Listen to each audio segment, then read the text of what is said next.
ఒక మంత్రిగా తన యొక్క హోదాని ప్రదర్శించడం లేదు. పాఠశాలకు వచ్చిన తర్వాత సార్ గారు హెడ్ మాస్టర్ గారి చైర్లో చాలామంది కూర్చుంటారు, కానీ ఆయన తన హోదాను ప్రదర్శించలేదు. ఎందుకంటే అది మీ పాఠశాల, మీరు ఈ తరగతికి ఈ పాఠశాలకు హెడ్ మాస్టరు, ఆ సీటులో కూర్చునే అర్హత మీకే ఉన్నది అని తను ఎదురుగా కూర్చున్నాడే కానీ తను ఒక మంత్రిని కదా అని ఆయన ప్రవర్తించలేదు.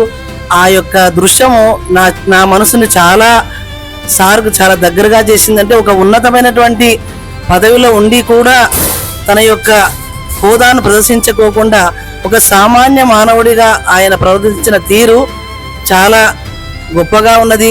ఎంతమందో మంత్రులను చూశాము, కానీ నారా లోకేష్ గారి అటువంటి ఆయన యొక్క ఉదాసీనత మనస్ఫూర్తిగా నేను చెప్పగలుగుతున్నాను. ఒక ఉపాధ్యాయురాలుగా ప్రియతమ మంత్రి గారైనటువంటి నారా లోకేష్ గారు పిల్లలను షైనింగ్ స్టార్స్ అని వాళ్ళని పిలిచి వాళ్ళను సన్మానించి వాళ్ళని అభినందించి ప్రోత్సహిస్తుంటే ఉపాధ్యాయులుగా మాకెంతో కూడా చాలా ఆనంద సంతోషంగా ఉన్నది. మరి కూడా తర్వాత కూడా ఈ ప్రభుత్వమే రావాలని నేను కోరుకుంటున్నాను, ఆశిస్తున్నాను.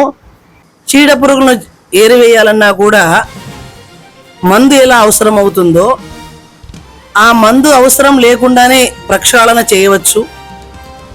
అలా ప్రక్షాళన చేసినటువంటి వ్యక్తి మన ప్రియతమ గౌరవనీయులు మన విద్యాశాఖ మంత్రి గారు అని మేము గర్వంగా చెప్పగలుగుతున్నాము. ఒక ఉపాధ్యాయురాలిగా విద్యాశాఖ మీద ఆయన చూపిస్తున్నటువంటి చొరవ అయితేనేమి, కార్యదక్షత అయితేనేమి, ప్రతి విద్యార్థి చదువుకోవాలి, ముఖ్యంగా బాలికలు ఎదగాలి, చదువు అనేటువంటిది ప్రతి విద్యార్థికి అవసరము అని ఆయన కోరుకున్నటువంటి తీరు, ఆకాంక్షిస్తున్నటువంటి తీరు మా హృదయాలను కలిచివేస్తుంది. నిరంతరము విద్యార్థుల కృషికి పాటుపడుతున్నాడు. ఒక మంత్రిగా తన యొక్క హోదాని ప్రదర్శించడం లేదు.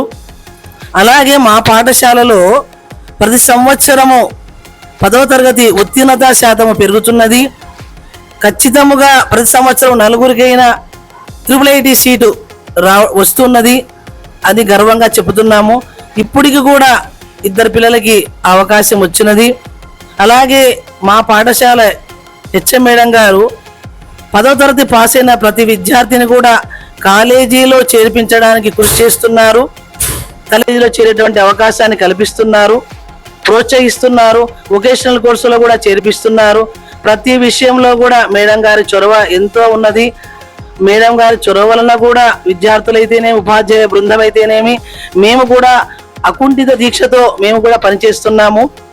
రాష్ట్రము కూడా అభివృద్ధి పదంలో నడవడానికి కూడా ప్రభుత్వ పాఠశాలలు కార్పొరేటెడ్ స్థాయికి మించి పనిచేస్తున్నాయంటే దానికి కారణము మంత్రి గారు అనేటువంటి గర్వంగా చెప్తాము. మా పాఠశాలలో చదువుతో పాటు ఆటలు ఉంటాయి, పాటలు ఉంటాయి. తర్వాత యానివర్సరీ వార్షికోత్సవం కూడా చాలా ఘనంగా జరుపుకుంటాము. చంద్రబాబు నాయుడు గారి పర్యవేక్షణలోని డిఎస్సి నిర్వహించినటువంటి సందర్భంలోని నాకు ఉద్యోగం రావడం జరిగినది. సార్ గారి ప్రభుత్వం ఉన్నప్పుడే నాకు ప్రమోషన్ రావడం జరిగినది. సార్ గారి ప్రభుత్వంలోనే నేను పదవీ విరమణ 2020 జనవరి రిటైర్డ్ అవుతున్నాను. కానీ ఇంకా పని చేయాలి అనేటువంటి కోరిక నాకు ఉన్నది. విద్యార్థులకి నాకున్నటువంటి జ్ఞానాన్ని అందించాలని నాకు చాలా కోరిక. కానీ వయస్సు సందర్భంగా నేను పదవీ విరమణ అవుతున్నాను. దానికి కించిత్తు బాధపడుతున్నాను. మరియు ఇంకొకసారి ఈ ప్రభుత్వమే రావాలి అని కోరుకుంటున్నాను మనస్ఫూర్తిగా. గత సంవత్సరంలో నేను ఎలక్షన్ డ్యూటీకి వెళ్ళినప్పుడు పోస్టల్ డ్యూటీ వేయమన్నప్పుడు కూడా అంతగా నేను ఆసక్తిగా చూపించలేకపోయాను. కానీ ఖచ్చితంగా ఈసారి చంద్రబాబు నాయుడు గారు రావాలని నేను 3 గంటలు నిలబడి ఓటు వేసి సార్ని గెలిపించుకున్నాము. మరి ఒక్కసారి కూడా ఓటు హక్కు నాకు వినియోగించుకుంటానని, ఈ ప్రభుత్వానికి నా సహాయ సహకారాలు అందిస్తానని మనస్ఫూర్తిగా నేను కోరుకుంటున్నాను. విద్యాశాఖకు విద్యార్థుల కోసము అభివృద్ధి చెందినటువంటి నారా లోకేష్ గారు ఎల్లప్పుడూ కూడా సుఖ సంతోషాలతో ఉండాలని మనస్ఫూర్తిగా ఒక తల్లిగా, వయసులో నేను పెద్దదాన్ని కాబట్టి ఒక తల్లిగా నేను మిమ్మల్ని ఆశీర్వదిస్తున్నాను సార్. మీరే రావాలని మనస్ఫూర్తిగా కోరుకుంటున్నాను. నా పేరు స్వర్ణగౌరి. నేను తెలుగు ఉపాధ్యాయునిగా పిఎం శ్రీ జిల్లా పరిషత్ ఉన్నత పాఠశాల వెల్దుర్తి గ్రామంలో పనిచేయుచున్నాను.